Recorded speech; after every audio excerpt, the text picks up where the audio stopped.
Hello મિત્રો, આંટી ભત્રીજાની વાર્તા ખૂબ જ રોમેન્ટિક છે. છેલ્લે સુધી સાંભળજો, ખૂબ જ મજા આવશે. તે દિવસે ઘરે હું એકલો હતો અને મારા મોબાઈલ પર મારી ગર્લફ્રેન્ડ સાથે વિડીયો કોલ ચાલુ હતો. હું વાતોમાં એટલો બધો મગ્ન હતો કે આંટી ક્યારે ઘરમાં આવી ગયા તેનું મને પણ ભાન જ ન રહ્યું. આંટી ઘરમાં આવ્યા ત્યારે મને આશ્ચર્ય થયું. ત્યારે અચાનક મારી નજર આંટી પર પડી. આંટીનું ધ્યાન મારા પર હતું. તે બારીમાંથી મારી સામે જોઈ રહી હતી અને આંટીની નજર કંઈક અલગ જ લાગતી હતી. તેથી મેં ઝડપથી મારી વાતચીત પૂરી કરી અને ફોન કટ કરી દીધો. થોડી વાર પછી આંટી મારી પાસે આવ્યા અને કહ્યું, મનોજ, તું શું કરી રહ્યો હતો? મેં કહ્યું, કંઈ નહીં આંટી, હું તો બસ આમ જ બેઠો હતો. આંટીએ કહ્યું, તારે મારાથી કંઈ છુપાવવાની જરૂર નથી. આંટીની વાત મને અજીબ લાગી, છતાં હું કંઈ બોલી શક્યો નહીં. પછી આંટીએ કહ્યું, ચાલ ઉઠ, ચાલ ઉઠ, ચાલ મારા રૂમમાં આવી જા. મેં પૂછ્યું, શું થયું આંટી? પછી આંટીએ કહ્યું, ચાલ ઉઠ, રૂમમાં જઈને કહીશ. હું અને કાકી તેના રૂમમાં ગયા. આંટીએ ત્યાં મોટો પલંગ હતો. તેણે મને પલંગ પર બેસવા કહ્યું. આંટીએ કહ્યું કે તારા કાકાને ગયાને 10 મહિના થઈ ગયા છે અને આજે ઘરે કોઈ નથી અને આપણે હવે બંને એકલા જ છીએ. તેણીએ કહ્યું કે મેં આંટીને કહ્યું, તમે હવે ઘણા જાડા થઈ ગયા છો આંટી. મેં સમજદાર અને મજબૂત છું. મને લાગે છે કે તમે મારા કાકા કરતાં પણ વધારે મજબૂત બની ગયા છો. વાત કરતી વખતે આંટી મારી નજીક આવવા લાગી. પછી આંટીએ તેના પર હાથ મૂક્યો. મિત્રો, મારું નામ મનોજ છે અને હું 21 વર્ષનો છું. હું એક નાનકડા ગામમાં રહું છું. અમારો આખો પરિવાર સાથે હું રહું છું. હું મારા માતા પિતા અને કાકા કાકી અમારા ઘરમાં રહીએ છીએ. મારી કાકીના લગ્ન 1 વર્ષ પહેલાં જ થયા છે. મારે કાકી ખૂબ જ સુંદર હતી. કાકીની ઉંમર 24 વર્ષની આસપાસ હતી અને કાકાની ઉંમર 29 વર્ષની હતી. એક દિવસ મેં જોયું કે મારી કાકી થોડી નબળી અને બીમાર દેખાતી હતી. તે હંમેશા ઉર્જાથી ભરેલી રહેતી, પરંતુ એક દિવસ તેના ચહેરા પર નિસ્તેજ અને ચિંતાથી ભરાઈ ગયો. મેં તેને પૂછ્યું, આંટી, શું થયું? તમે ઠીક તો છો ને? તેણે હળવા અવાજમાં જવાબ આપ્યો, લાગે છે કે મને તાવ આવે છે. તેની હાલત જોઈને હું અને મારી માતા ચિંતામાં પડી ગયા. મારી માતાએ તરત જ મને કહ્યું, મનોજ, આંટીને હોસ્પિટલ લઈ જા. જરા પણ વિલંબ કર્યા વિના મેં મારી બાઇક બહાર કાઢી અને આંટીને મારી સાથે લઈને હોસ્પિટલ જવા લાગ્યો. રસ્તામાં રસ્તો ખૂબ જ ખરાબ હતો. બધી જ જગ્યાએ ખાડા હતા. હું બાઇક પર ધ્રુજારી અનુભવી રહ્યો હતો અને બાઇક પર ઘણા જ અવનવા ખાડા આવી રહ્યા હતા અને મને ડર હતો કે આંટી પડી જશે. હું તેની પાસે પાછો ફર્યો અને કહ્યું, આંટી, સારી રીતે પકડી રાખો અને બેસો, નહીં તો તમે પડી જશો. અમે હોસ્પિટલ પહોંચ્યા ત્યારે ડૉક્ટરે આંટીને તપાસ કરી અને તેણે કહ્યું કે તે એક ચેપ છે અને તેણે કેટલીક દવાઓ લખી આપી. પછી અમે ઘરે આવ્યા. બીજા દિવસે સવારે હજી કાકીનો તાવ ઉતર્યો નહોતો. મેં વિચાર્યું કે કદાચ દવાઓ યોગ્ય કામ કરી રહી નથી, તેથી મારે તેને બદલવા માટે તબીબી કેન્દ્રમાં જવું જોઈએ. માતાએ મને પૂછ્યું. ત્યારે હું વરંડામાં બેઠો હતો. ત્યારે માતાએ મને પૂછ્યું, ડૉક્ટરે શું કહ્યું? મેં જવાબ આપ્યો, ડૉક્ટરે કહ્યું હતું કે તે એક વાયરલ ઇન્ફેક્શન છે. દવાઓ બદલવામાં આવી છે. જો કોઈ સુધાર ન થાય તો મારે ફરીથી હોસ્પિટલમાં જવું પડશે. એટલામાં જ આંટીએ મને અંદર બોલાવ્યો. મારી માતાએ કહ્યું, જુઓ આંટી તમને અંદર બોલાવશે, કદાચ તેમને કંઈક જોઈએ છે. હું તરત જ આંટીના રૂમમાં ગયો. તે પલંગ પર સૂતી હતી અને તે ખૂબ જ થાકેલી દેખાતી હતી. તેણે હળવેકથી કહ્યું, મનોજ, પાણીનો ગ્લાસ લાવશો? મારું ગળું સુકાઈ ગયું છે અને મેં તરત જ જવાબ આપ્યો, હા આંટી, તમે આરામ કરો, હું હમણાં જ પાણી લાવીશ. જ્યારે હું પાણી લઈને તેની પાસે પહોંચ્યો ત્યારે મેં તેને ગ્લાસ આપ્યો. ગ્લાસ આપતી વખતે અમારા હાથનો હળવો સ્પર્શ થયો અને તેણે માથું નમાવી દીધું. તેની નબળાઈ અને સંકોચ જોઈને મારું દિલ ભરાઈ આવ્યું. હું પાણી આપીને રૂમમાંથી બહાર નીકળવા લાગ્યો. ત્યારે આંટીએ પૂછ્યું, મનોજ, તું ક્યાં જાય છે? મહેરબાની કરીને થોડી વાર મારી સાથે બેસો. હું ખૂબ જ એકલતા અનુભવું છું અને મને ઘણું એકલું લાગે છે. મેં કહ્યું, અરે આંટી, હું માતાને મદદ કરું છું. મેં વિચાર્યું અને કહ્યું, ઠીક છે આંટી, હું તમારી સાથે 5 મિનિટ બેસીશ. હું આંટી પાસે બેઠો. આંટી મારી સામે ખૂબ જ પ્રેમભરી નજરે જોઈ રહ્યા હતા. હું સમજી શકતો હતો કે તે મારી સાથે વાતો કરવા માંગતી હતી, પરંતુ તે કહેવાની હિંમત કરી શકતી નહોતી. તેની એકલતા જોઈને મને ખૂબ જ ખરાબ લાગતું હતું. તેના શબ્દોનું, તેને વર્તન અને તેણીની આંખો બધા સૂચવે છે કે આંટી મને કંઈક કહેવા માગે છે. બીજા દિવસે આંટીની તબિયતમાં સુધારો થયો અને તેણે ઘરના નાના કામ કરવા માંડ્યા. હું વરંડામાં મારા મોબાઈલ પર કંઈક જોઈ રહ્યો હતો. આંટી અહીં મને ત્યાં સાફ જોઈ રહી હતી અને તે સાફ સફાઈ કરી રહી હતી. તેની ચાલ અને ચહેરા પર એક નવી ઉર્જા દેખાતી હતી અને તેની આંખોમાં એક અલગ જ ચમક હતી, જાણે તે કંઈક ખુશ હોય. સાવરણી સાફ કરતી વખતે આંટી ધીમેથી મારી પાસે આવ્યા.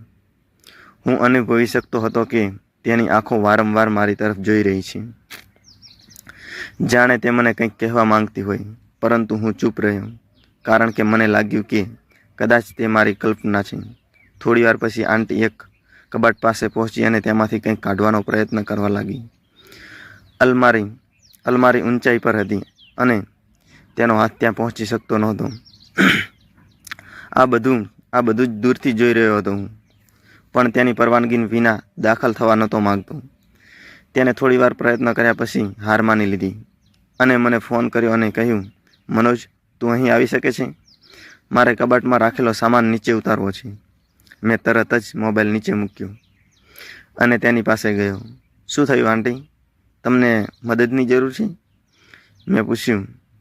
આંટીએ કબાટ તરફ ઈશારો કર્યો અને કહ્યું, આ અલમારી ઊંચી છે અને મારો હાથ ત્યાં પહોંચી શકતો નથી. તમે મને પકડી રાખો અને ઊંચી કરો. હું સામાન કાઢી લઈશ. મેં થોડું હસીને કહ્યું, આંટી, તમે મને શું કામ કરાવો છો? ઠીક છે, હું કરી આપીશ. આવો. તમને કાળજીપૂર્વક ઉપાડ્યા. મેં તેને ઉપર ઉઠાવતા જ મજાકમાં કહ્યું, અરે આંટી, તમારો વજન બહુ છે, તમે તો બહુ જાડા થઈ ગયા છો. આંટી મારી વાત સાંભળીને જોરથી હસવા લાગી. તેણે કહ્યું, અરે હવે મને નીચે ઉતારો, હવે મારું કામ થઈ ગયું છે. હું પણ હસ્યો અને ધીમેથી તેને નીચે મૂક્યા. આંટીએ રાહતનો નિશ્વાસો નાખ્યો અને કહ્યું કે આભાર મનોજ, તમારી મદદ વિના આ કામ થઈ ન શકત. સાચે જ આ ઘરમાં તમારાથી મોટો સહારો કોઈ નથી. તેની પાસેથી આ સાંભળીને મને થોડો આનંદ થયો, પરંતુ તેના શબ્દો અને તેની નજરમાં કંઈક અલગ જ હતું, જે હું સમજી શક્યો નહીં. તેની આંખો ઊંચી અને લાગણીઓથી ભરેલી દેખાતી હતી. વાતને હળવાશથી લેતા જ મેં કહ્યું, કાંઈ વાંધો નહીં આંટી, તમે હંમેશા મને કામ કરાવો છો. આટલું કહીને હું ફરી બગીચામાં ગયો અને આરામથી બેસી ગયો. આંટી તેના કામમાં વ્યસ્ત થઈ ગયા, પણ મને લાગ્યું કે તેના મગજમાં કંઈક ચાલી રહ્યું છે. એવું લાગતું હતું કે તે મને કંઈક કહેવા માંગે છે, પરંતુ કદાચ તે હિંમત એકત્ર કરવામાં અસમર્થ હતી. હું એક દિવસ મારા ઘરના ધાબા પર બેઠો હતો અને મારી ગર્લફ્રેન્ડ સાથે ફોન પર વાત કરી રહ્યો હતો. સમય રાતના લગભગ 10 વાગ્યાનો હતો. મારા માતા પિતા ઊંઘી ગયા હતા, પરંતુ આંટી હજુ પણ જાગતા હતા. તેઓ સમજી ગયા કે હું કોઈની સાથે વાત કરી રહ્યો છું. તેથી તેણે ધાબા પર આવી અને મને પૂછ્યું, મનોજ, તું આ સમયે કોની સાથે વાત કરે છે? મેં થોડી હળવાશથી કહ્યું, આંટી, આ તો મારો ખાસ વ્યક્તિ છે, એટલે હું વાત કરું છું. આ એક ખાસ કોલ હતો. મેં તેના શબ્દો અને કહ્યું કે એવું કંઈ નથી. આંટીએ મારી તરફ ગંભીરતાથી જોયું અને કહ્યું, જો હું આટલી મહત્ત્વની છું તો તમે મારી સાથે કેમ વાત કરતા નથી? તમે મારી સાથે પણ વાત કરી શકો છો. તેમની આ વાત સાંભળીને હું થોડી વાર માટે ડરી ગયો. મેં કહ્યું, તે મારી મિત્ર છે. કદાચ મેં ઉતાવળમાં જવાબ આપ્યો, પરંતુ મારા શબ્દોમાં થોડો સંકોચ હતો. પછી આંટીએ ગંભીરતાથી કહ્યું, મનોજ, તારે મારી પાસેથી કંઈક જોઈએ છે. આજે મેં કહેવાનું નક્કી કર્યું છે કે મને તું બહુ ગમે છે. શું તમે મારા માટે આ ઈચ્છો છો? તેની વાત સાંભળીને મને નવાઈ લાગી. મને શું કહેવું તે મને ખબર નહોતી. મેં કહ્યું, આંટી, આ કેવી રીતે શક્ય છે? આંટી હળવાશથી જવાબ આપ્યો, મનોજ, જુઓ તારા કાકા લગભગ 10 મહિનાથી ઘરે નથી. મને સમજાતું નથી કે મારો દિવસ કેવી રીતે પસાર થાય છે.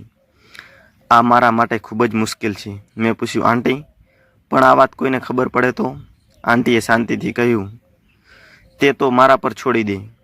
આ વાત ફક્ત આપણી વચ્ચે જ રહેશે અને આપણી મિત્રતા વિશે ઓછું બોલવું સારું રહેશે.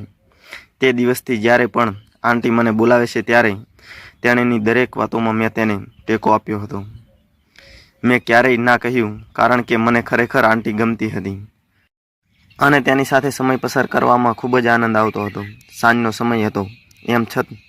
અમે છત પર લાઇટ લગાવી અને અમે ત્યાં પડેલી જૂની વસ્તુઓ એકઠી કરી રહ્યા હતા. આંટી મારી સાથે કામ કરતા હતા અને હંમેશા અમે હાસ્ય અને આનંદનું વાતાવરણ જાળવી રાખતા હતા. અચાનક હસતા હસતા કહ્યું, મનોજ, તું આટલો સ્વસ્થ અને ફિટ કેવી રીતે છે? તમને જોઈને એવું લાગે છે કે તમે દરરોજ જીમમાં જાઓ છો. મેં પણ આંટીને હસીને જવાબ આપ્યો, આંટી, આ બધું કસરત અને યોગ કરવાની આદત છે. તેનાથી જ આવું શરીર છે મારું. તે પછી આંટીએ પોતાના હાસ્યને દબાવતા કહ્યું, તો હું પણ તમારા જેવી જ છું અને મારે પણ તમારા જેવું જ રહેવું છે. તમે મને કંઈ કરાવશો અને તે બધું મને શીખવું છે, પણ દરરોજ કરીશ. મેં ગંભીરતાથી કહ્યું, આંટી, આમાં કંઈ અઘરું નથી અને આ ખૂબ જ સરળ છે, પરંતુ તમારે નિયમિતપણે કસરત કરવી પડશે. તો જ તેની અસર જોવા મળશે. પણ મનોજ, તારો અભ્યાસ પણ છે અને તે પછી મારા કાકા વિદેશમાં 10 મહિનાથી ગયા હતા અને કાકી પણ હવે આળસાઈ ગઈ હતી. એટલે મેં આંટીને કહેવા પ્રમાણે બરાબર કસરત કરાવી અને તેનું શરીર ઘણા ટાઈમથી છૂટું પડી ગયું હતું. એટલે બરાબર કસરત કરાવી અને શરીરને મજબૂત બનાવી અને તે હવે પહેલાં જેટલી જાડી નથી રહી, કેમ કે મેં તેને ઘણી કસરતો કરાવી હતી અને તે હવે એકદમ ફિટ, પાતળી અને સુંદર દેખાવા લાગી છે. અને હવે હું આંટીને કલાકો સુધી કસરતો કરાવતો અને કેટલીય વાર કસરત કરાવી લીધો. અને હવે તો કાકી પણ કહે છે કે બસ કરો, હવે હું પણ થાકી ગઈ છું. તમારી કસરત તો બહુ અઘરી છે. આવી કસરતને ક્યારેય જોઈ નથી. તે પછી ઘણી કસરતો કરી અને અમે બંને થાકી ગયા અને પછી થોડી વાર એમ જ રહ્યા. અને પછી મિત્રો હું મારા રૂમમાં ગયો. તો મિત્રો, આજની વાર્તામાં આટલું અને વાર્તાનો આગળનો ભાગ સાંભળવા માટે ચેનલને અવશ્ય સબસ્ક્રાઈબ કરી નાખજો અને વાર્તા તમારા મિત્રો સાથે શેર કરજો. તો ચાલો મિત્રો, આજની વાર્તામાં આટલું અને ફરી મળીએ કાલે આગળના નવા ભાગમાં. ધન્યવાદ.